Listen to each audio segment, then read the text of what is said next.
Welcome back to the Coins and Connections podcast, where we explore all things books, business, and bullshit. My favorite bees. I'm your host, the fairy coin mother, Cinquanta Cox-Smith of www.cinquantacoxsmith.com. Now let's get into today's episode.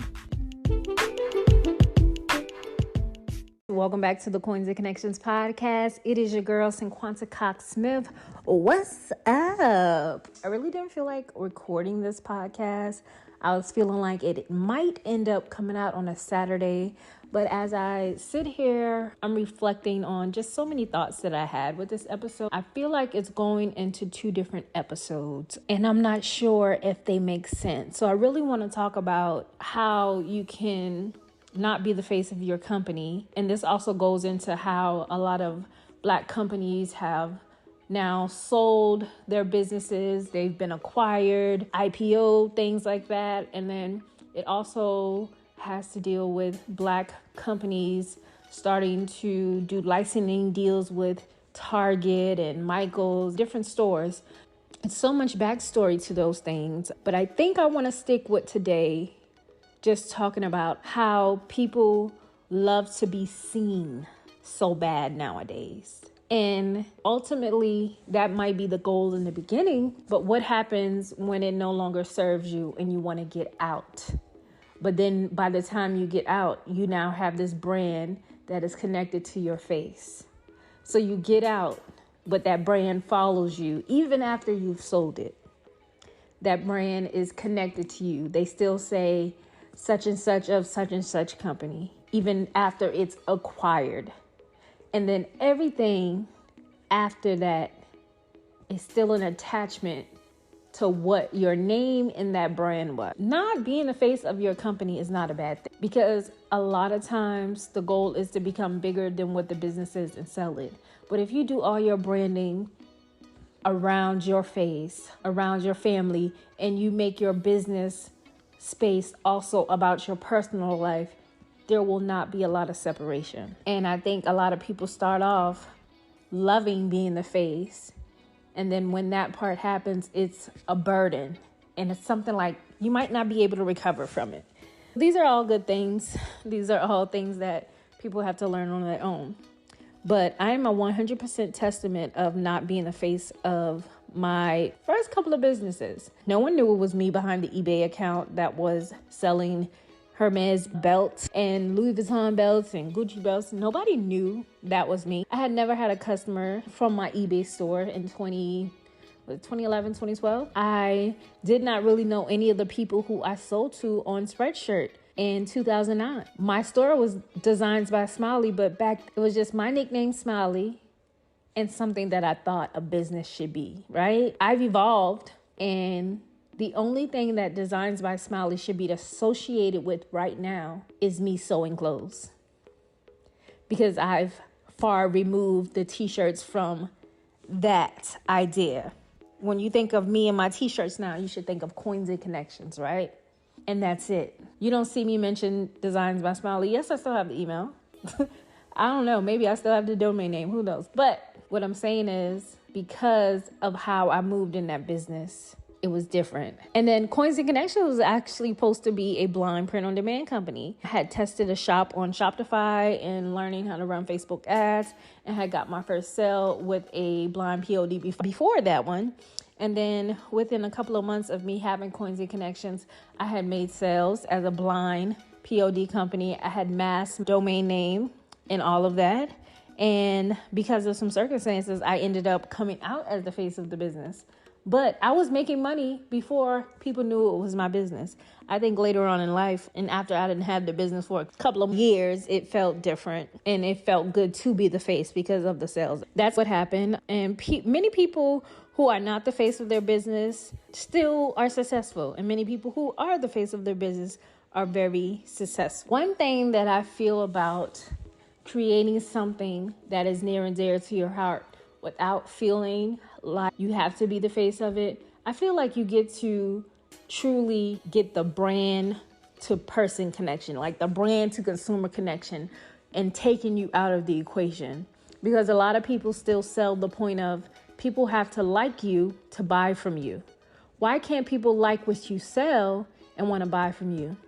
I don't know anybody at Starbucks. I don't even know who owns Starbucks. I don't know any of the workers who work at my local Starbucks. But I don't have to know them. I don't have to know the CEO to like Starbucks. The connection to me with that, fancy cups, good cheese Danish, different coffee base or sweet drinks that I like, and I'm going to buy it. I'm going to get a Starbucks gift card. I'm going to give a Starbucks gift. Who works there and who owns the company does not make a difference on whether I go, because I'm going to go. Think of it on that scale. We know Steve Jobs of Apple, but you can't pay me money to tell me I know what Steve Jobs looks like. Yes, he is no longer here, but I had only heard the name. And I feel like I only heard the name closer to a few years before the death. All I know about Jeff Bezos is that him and his wife got divorced, and he might be a tall man who wears a blue suit with a bald head. I can't pick him out of a crowd. But what Jeff and his wife got going on and what he looked like and how he started out the garage does not define me going to Amazon every day, putting something in my save to later, because eventually I'm going to clear that out.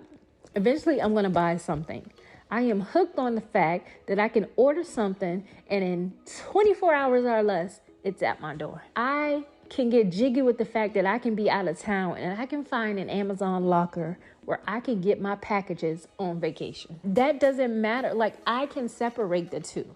A lot of people can't. Jeff Bezos is probably not on Instagram on the Amazon page consistently posting his day-to-day. That man is in the office delegating, signing checks, and then probably on the beach. He went to space, right? He does not care whether or not you like him to shop on Amazon, to sell on Amazon. None of that. If you are selling something that someone likes, they are going to buy it. People really and truly like to act like, because I have this business, my family and friends should support me. If your family and friends don't like what you're selling, why the fuck should they buy it? You cannot, why? Yes, they want to support you. Yes, all of that. But if they don't want to buy it, they don't have to buy it. And you shouldn't make them feel bad for not buying it. And I want to apologize to anyone who I've ever made feel that way. I'm able to evolve. I'm able to grow. And I'm able to understand that me not supporting your brand is not me saying I don't support it. If I could share it, cool. You didn't start your business so I can solely support it. Because best believe you're not going to become a millionaire because of me. Because would you rather me support something that I love, that I'm going to wear and I'm going to tell everybody? Or you want me to buy your products or whatever you got going on for it to sit in my room for the sake of my family and friends supported me? This was not the same two topics I did want to talk about, but I did want to talk about the blind POD. But I also like the fact of the friends supporting me, because I think that tied in well to this topic to make you understand that people don't have to like you or know you to support you. They don't even have to know what you look like or what's your name. It's the brand that they're buying from. Next week, hopefully I can come back with some more enlightened information and you guys can stick around to learning more. I am going to be bringing more print-on-demand weekly recaps along with more print-on-demand based topics, because I want the longevity of this podcast to be something that people can consistently go back to, because it may not hit when you first listen to this podcast. You was like, I gotta do it first. When you go back and listen, a lot of things that I probably said to help make sense now. So that's just kind of what I'm here for, my personal diary of my experience with print on demand, life, business, and bullshit. So again, until next time.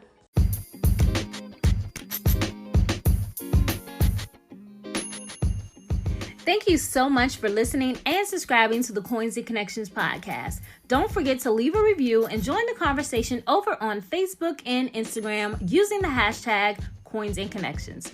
Follow me on Instagram and Facebook at Cinquanta Cox-Smith and at Coins and Connections. You can shop all merch at www.coinsandconnections.com. I love you more than I love this podcast. Peace.